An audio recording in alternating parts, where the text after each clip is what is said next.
Back in 2006, when Major League Baseball pitcher Curt Schilling announced that he'd be opening up a video game studio, many people, including myself, were pretty surprised. 38 Studios, as it would come to be known, has yet to show their upcoming MMO, codenamed Copernicus, but they have collaborated with big huge games for the fantasy RPG Kingdoms of Amalur Reckoning.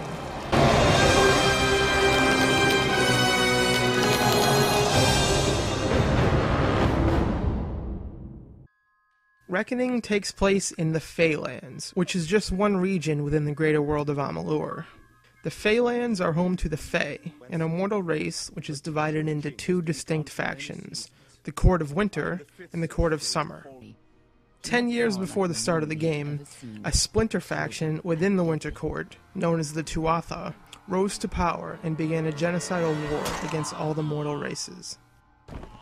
The game begins with your character waking up on a pile of dead bodies, after having just been brought back to life in a resurrection research facility called the Well of Souls. You are the first mortal ever to be resurrected, and as such, you become fateless. Amalur is a world that is strictly governed by fate. It is just accepted fact that everyone has a fate and they can't change it. And there are even some individuals, called Fate Weavers, that can read a person's fate, basically telling their future. Because you have no fate, everything you do alters the established design. The fate of any individuals you come into contact with will change, meaning you can save people that are supposed to die, kill people that are supposed to live, and most importantly, change the outcome of huge, world-changing events.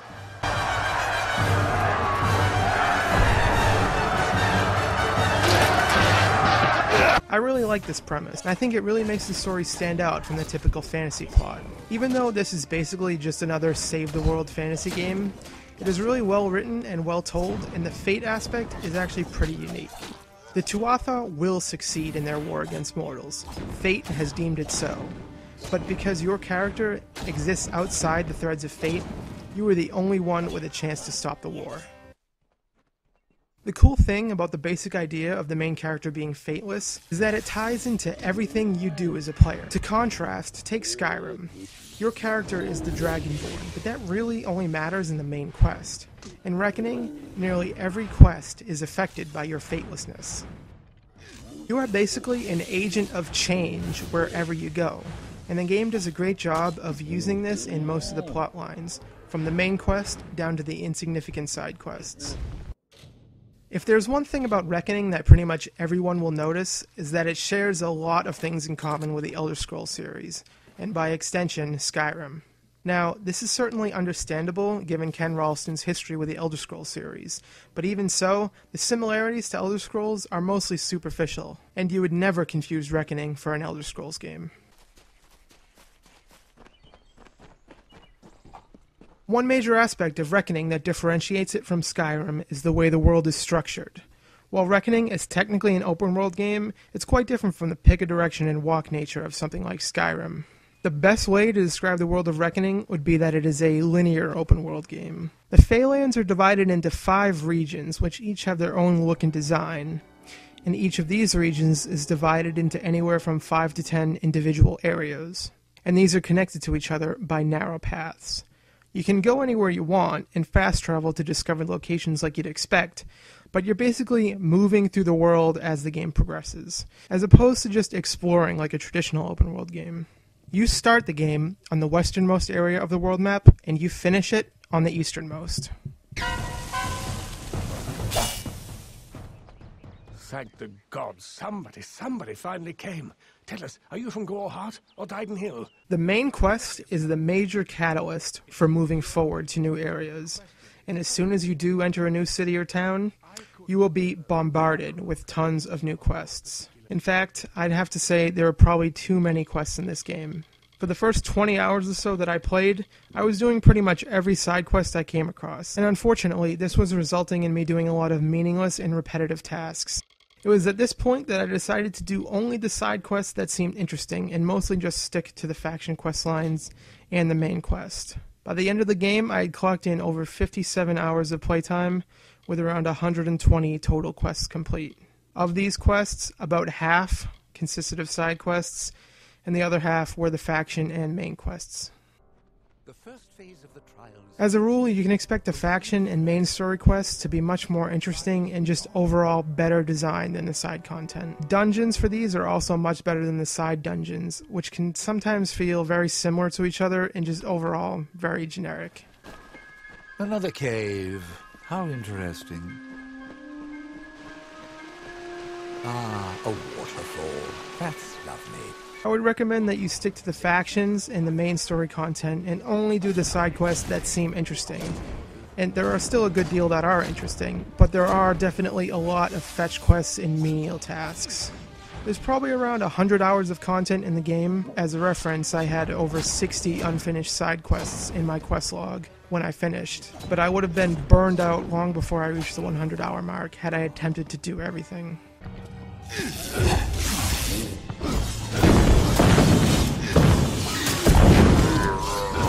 Reckoning is of course a role-playing game, which means it has character progression. Like Skyrim, Reckoning puts a large focus on allowing the player to make any type of character they want. I would say it definitely achieves this goal. When you level up, you're allotted 3 points to put into various skills and abilities. These abilities fall into 3 categories: sorcery, might, and finesse, and these do what you'd think they do. So if you mostly unlock sorcery abilities, you will just naturally become a magic user. The game doesn't force you to pick a class from the start. Instead, it allows you to select classes as you go based on how you build your character. There are 6 tiers of classes split into any possible combination of abilities you could choose from, with each tier requiring more points in each tree to unlock. Each tier of a specific discipline will add additional bonuses to your character. In addition to going for one specific discipline, you can also mix and match abilities from the various skill trees and still find a class that fits your character. The leveling is definitely well done, and really makes you feel in control of the way your character progresses. You can even start over and redistribute all your points at any time in the game for just a few thousand gold, which is a great way to try out all the different combinations you could possibly make. Mortal? Is this Wenson's idea of humor? Well... The dialogue system in Reckoning is a bit weird, and kind of disappointing to be honest. The game uses both a Bioware-style dialogue wheel and a more traditional list of topics.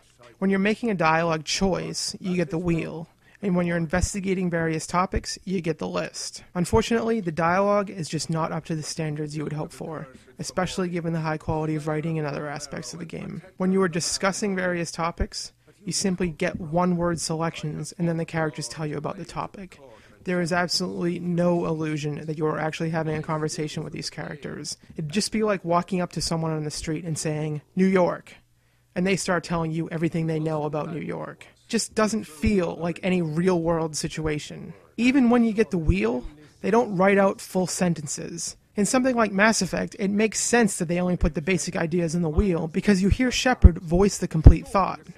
In Reckoning, the game just expects you to fill in the blanks in your head. It would have been nice if your character was voiced, but RPGs have been doing much better than this without voice characters for years, and it's really disappointing to have so little control over your character as a person in this game. A role-playing game should make you feel like you're creating a persona for this blank slate of a character, but at no point in Reckoning did I ever feel like that.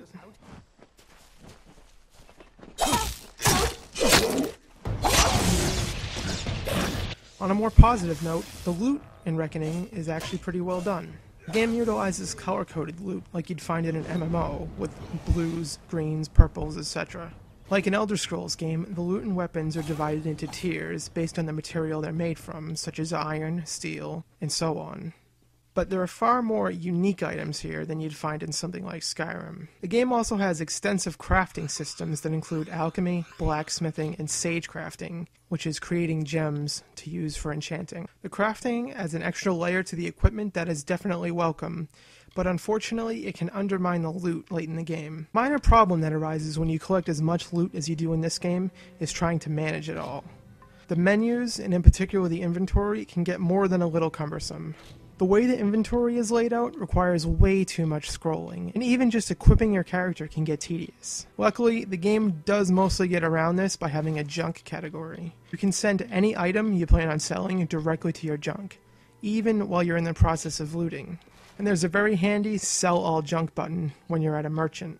The inventory definitely has the capability to get a little unwieldy, But if you use the junk function correctly, you should be fine.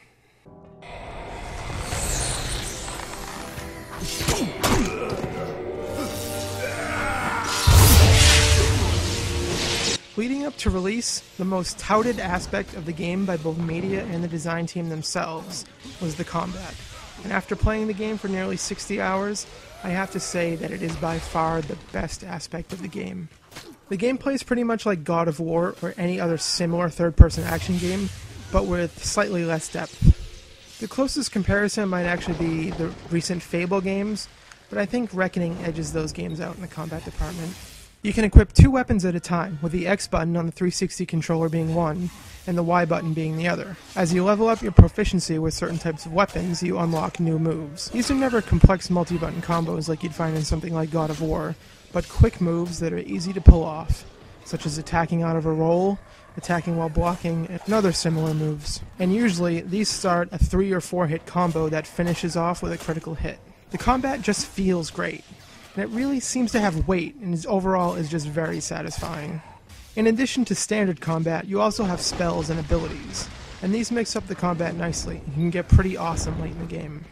Obviously, magic users will depend more on spells than other classes, but there are some might and finesse abilities as well. Spells and abilities are used by holding down the right trigger and then mapping the abilities to the face buttons. This means you can only have 4 abilities mapped at a time, but this is really never much of an issue because as you unlock more high-level abilities, the other ones become useless anyway. As awesome as the gameplay is, I have 2 problems with it. Though they're both minor, they do hold the game back a little bit. The first is the camera. When I first started playing, I thought the camera was the worst thing ever. It needs constant attention and cannot be left alone at all. This means you're going to always have your thumb on the right stick whenever you're traveling around the world, and in combat, it sometimes fails to zoom out far enough, and it never reorients itself based on the position of enemies. This seemed like a huge issue at first, like I said, but I eventually did get used to it. If you get in the habit of manually recentering the camera behind your character by clicking the right stick, whenever you can't see the enemies, the camera won't cause too many issues.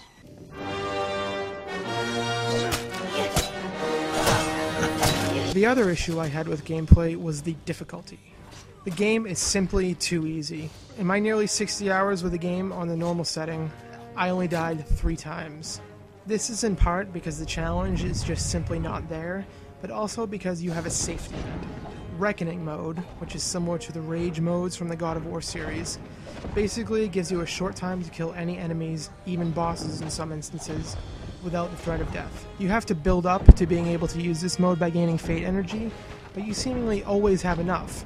I would recommend anyone looking for a decent challenge to play on the hard setting.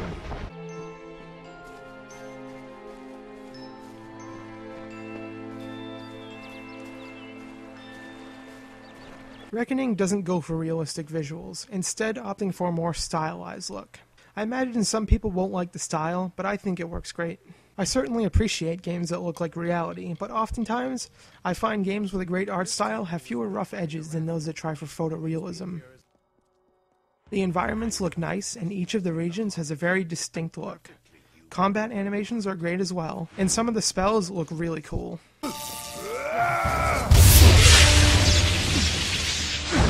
Some people may not like the lack of freedom in this game when compared to Skyrim, but if there is one area where the smaller scope gives a huge advantage, it is definitely performance instability.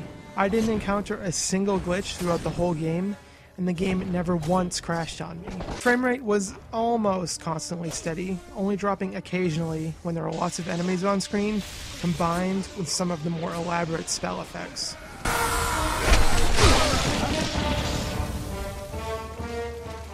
On the audio side, Reckoning is mostly good as well. The voice acting is really well done, and every character has unique dialogue. Like any big RPG, you will hear repeat voice actors, but never once do different characters say the same thing.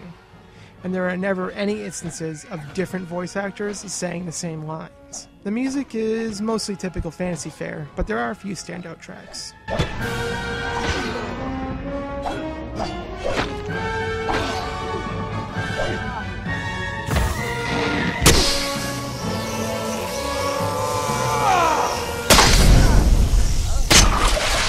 sound effects for combat are very impactful and contribute to the feeling of weight present in the combat.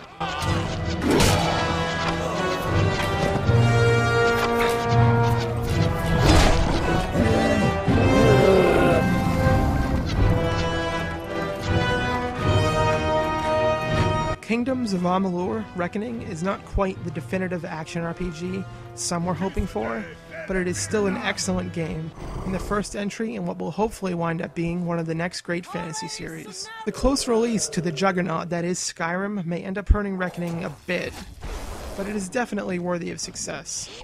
If you thought the combat in Skyrim was lackluster, but are turned off by the thin RPG elements and immature humor of Fable, Reckoning is absolutely the game for you.